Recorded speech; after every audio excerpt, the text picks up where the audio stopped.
Hi എല്ലാവർക്കും നമ്മുടെ ചാനലിലേക്ക് വീണ്ടും സ്വാഗതം. അപ്പോൾ ഇന്ന് ഞാൻ വന്നിട്ടുള്ളത് കേക്ക് ടിന്നുമായിട്ട് ബന്ധപ്പെട്ട കുറച്ച് കാര്യങ്ങളൊക്കെ നിങ്ങളായിട്ട് ഷെയർ ചെയ്യാൻ വേണ്ടിയിട്ടാണ് കേട്ടോ. അപ്പോൾ ഒരുപാട് പേര് ഡൗട്ട് ചോദിക്കാറുള്ള കാര്യമാണ്, നമുക്ക് കേക്ക് ടിൻ ഇല്ല, അപ്പോൾ എന്താ ചെയ്യുക, വീട്ടിലുള്ള പാത്രങ്ങൾ ഉപയോഗിക്കാൻ പറ്റുമെന്നൊക്കെ. അതുപോലെ തന്നെ കേക്ക് ടിൻ ഗ്രീസ് ചെയ്യാൻ വേണ്ടിയിട്ട് ബട്ടർ പേപ്പർ ഇല്ല, അപ്പോൾ പിന്നെ എന്താ ചെയ്യാമെന്നൊക്കെ. അപ്പോൾ അതിനൊക്കെ ഞാൻ മാക്സിമം റിപ്ലൈ കൊടുത്തിട്ടുണ്ട്, എങ്ങനെയാണ് നമുക്ക് കേക്ക് ടിൻ സെറ്റ് ചെയ്ത് എടുക്കുക എന്നുള്ളത്. എങ്കിലും നിങ്ങൾക്ക് എന്തെങ്കിലും ഡൗട്ടും കാര്യങ്ങളൊക്കെ ഉണ്ടെങ്കിൽ ഈ ഒരു വീഡിയോ ഒന്ന് കണ്ടു നോക്കൂ കേട്ടോ. അപ്പോൾ നമുക്ക് കേക്ക് ബേക്ക് ചെയ്യാൻ വേണ്ടിയിട്ട് ഇതുപോലത്തെ കേക്ക് ടിൻ ഉണ്ടെങ്കിൽ അതെടുക്കാം, അല്ലെങ്കിൽ നമ്മുടെ വീട്ടിലുള്ള സ്റ്റീലിൻ്റെ പാത്രം ഉണ്ടാവില്ലേ, അത് വേണമെങ്കിൽ എടുക്കാം. ഇനിയിപ്പോൾ അതും അല്ലെങ്കിൽ നമ്മുടെ വീട്ടിൽ ഇതുപോലത്തെ സോസ് പാനുകളും കാര്യങ്ങളൊക്കെ ഉണ്ടാവും, അത് വെച്ചിട്ട് നമുക്ക് കേക്ക് ബേക്ക് ചെയ്തിട്ട് എടുക്കാം. അപ്പോൾ ഇതിലൊക്കെ ചെയ്യുന്ന കേക്കിൻ്റെ റെസിപ്പീസ് ഓൾറെഡി ചെയ്തിട്ടുണ്ട് കേട്ടോ, അപ്പോൾ അത് കണ്ടിട്ടില്ലാത്തവർ കണ്ടു നോക്കുക. ഇതാണെങ്കിൽ നമ്മൾ താഴെ ഒരു തട്ട് വെച്ച് കൊടുക്കണം എന്നേ ഉള്ളൂ, നന്നായിട്ട് തന്നെ നമ്മുടെ കേക്ക് ബേക്കായി കിട്ടും. അപ്പോൾ അതിലേക്ക് നന്നായിട്ട് എണ്ണ തേച്ച് കൊടുത്ത ശേഷം ഞാനിവിടെ ബട്ടർ പേപ്പർ വെച്ച് കൊടുത്തിട്ട് അത് റെഡിയാക്കി എടുക്കുന്നുണ്ട്. ഇനിയിപ്പോൾ ബട്ടർ പേപ്പർ ഇല്ലയെന്നുണ്ടെങ്കിൽ നമുക്ക് ചെയ്യാൻ പറ്റുന്ന മെത്തേഡ് എന്ന് പറയുന്നത് കേക്ക് ടിന്നിൽ നന്നായിട്ട് എണ്ണ തേച്ച് കൊടുക്കുക. അപ്പോൾ എണ്ണ തേക്കുമ്പോൾ കേക്ക് ടിന്നിൽ സൈഡിലും നടുക്കും നന്നായിട്ട് തന്നെ തേച്ച് കൊടുക്കുക. എന്നിട്ട് ഇതിലേക്ക് നമ്മൾ 1 ടേബിൾ സ്പൂൺ മൈദ അല്ലെങ്കിൽ ഗോതമ്പ് പൊടി ഏതാണെങ്കിലും കുഴപ്പമില്ല കേട്ടോ. ഞാനിപ്പോൾ 1 ടേബിൾ സ്പൂൺ മൈദ ഇട്ട് കൊടുത്തിട്ടുണ്ട്. എന്നിട്ടത് നന്നായിട്ട് എല്ലാ ഭാഗത്തും ഇതുപോലെ സ്പ്രെഡ് ചെയ്ത് കൊടുക്കുക. അപ്പോൾ കേക്ക് ടിന്നിൻ്റെ സൈഡിലും ഒക്കെ അത് സ്പ്രെഡ് ചെയ്ത് കൊടുക്കണം കേട്ടോ. അപ്പോൾ നമ്മൾ എണ്ണ നന്നായിട്ട് തേച്ചിട്ടുണ്ടെങ്കിലേ നമ്മൾ മൈദ ഇതുപോലെ ചെയ്യുന്ന സമയത്ത് അത് അതിലൊട്ടിയിരിക്കുള്ളൂ.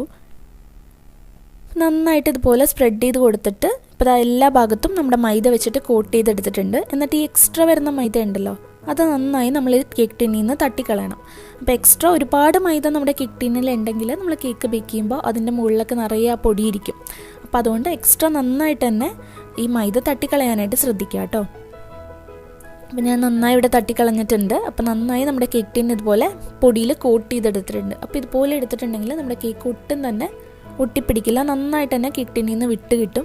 അപ്പോൾ ഞാനിതിൽ ചെയ്യുന്നൊരു കേക്കിൻ്റെ റെസിപ്പി അടുത്ത് തന്നെ ചെയ്യാം കേട്ടോ. ഞാനിതുപോലെയാണ് മിക്കവാറും ഞാൻ ഇതുപോലെ ചെയ്യാറുണ്ട്. ബട്ടർ പേപ്പർ ഇല്ലയെന്നുണ്ടെങ്കിൽ ഇതുപോലെയാണ് കേക്ക് ടിൻ ഗ്രീസ് ചെയ്തിട്ടെടുക്കുക.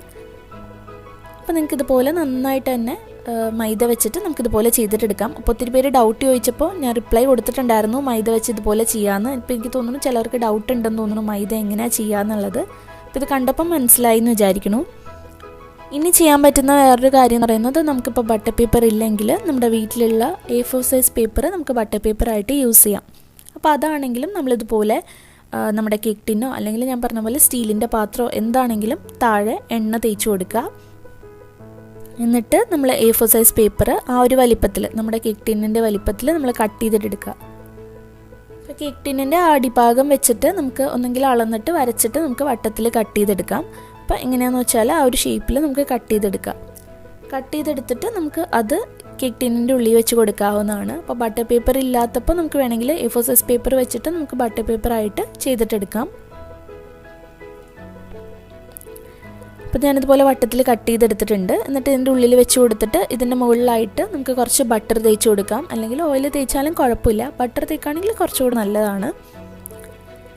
അപ്പോൾ ഇതുപോലെ തേച്ചെടുത്തിട്ടുണ്ടെങ്കിൽ നമുക്കിതും ബട്ടർ പേപ്പറായിട്ട് യൂസ് ചെയ്യാം. അതുപോലെ നമുക്ക് കേക്കിൻ്റെ ഈ ഒരു സൈഡിലും കേക്ക് ടിന്നിൻ്റെ സൈഡിൽ വെക്കാൻ വേണ്ടിയിട്ട് നമുക്ക് ഈ A4 സൈസ് പേപ്പറിൻ്റെ ബാക്കി നമുക്ക് കട്ട് ചെയ്തിട്ട് നമുക്ക് സൈഡിലും വെച്ച് കൊടുക്കുകയാണെങ്കിൽ നന്നായിട്ട് തന്നെ നമ്മുടെ കേക്ക് ടിൻ റെഡിയായി കിട്ടും.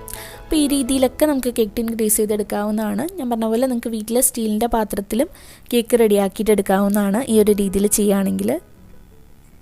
അപ്പോൾ ഇനി കേക്ക് ടിൻ ഇല്ല, അതുപോലെ തന്നെ ബട്ടർ പേപ്പർ ഇല്ല എന്നൊന്നും ഓർത്തിട്ട് ആരും കേക്ക് ഉണ്ടാക്കാതിരിക്കേണ്ട. നമുക്ക് വീട്ടിലുള്ള ഏത് പാത്രം വേണമെങ്കിലും കേക്ക് ടിന്നായിട്ട് ഉപയോഗിക്കാം. അതുപോലെ ബട്ടർ പേപ്പർ ഇല്ലെങ്കിലും നമുക്ക് ഈ ഒരു രീതിയിലൊക്കെ കേക്ക് ടിൻ ഗ്രീസ് ചെയ്തിട്ട് എടുക്കാനും പറ്റും. അപ്പോൾ നിങ്ങൾക്ക് ഇനി എന്തെങ്കിലും ഡൗട്ട് ഉണ്ടെങ്കിൽ താഴെ കമൻറ്റ് ചെയ്താൽ മതി, ഞാൻ റിപ്ലൈ തരാം. അതുപോലെ നമ്മുടെ ചാനൽ ഇഷ്ടമായിട്ടുണ്ടെങ്കിൽ താഴെ ഒരു റെഡ് കളറിൽ സബ്സ്ക്രൈബിൻ്റെ ബട്ടൺ ഉണ്ട്, അതൊന്ന് പ്രസ് ചെയ്തിട്ട് സബ്സ്ക്രൈബ് ചെയ്യുമ്പോൾ അതിൻ്റെ അടുത്തൊരു ബെല്ലൈക്കൺ വരും, അത് ക്ലിക്ക് ചെയ്തിട്ട് ഓൾ എന്നുള്ള ഓപ്ഷൻ കൂടെ സെലക്ട് ചെയ്യാം കേട്ടോ. നെക്സ്റ്റ് വീഡിയോയിൽ കാണാം. താങ്ക്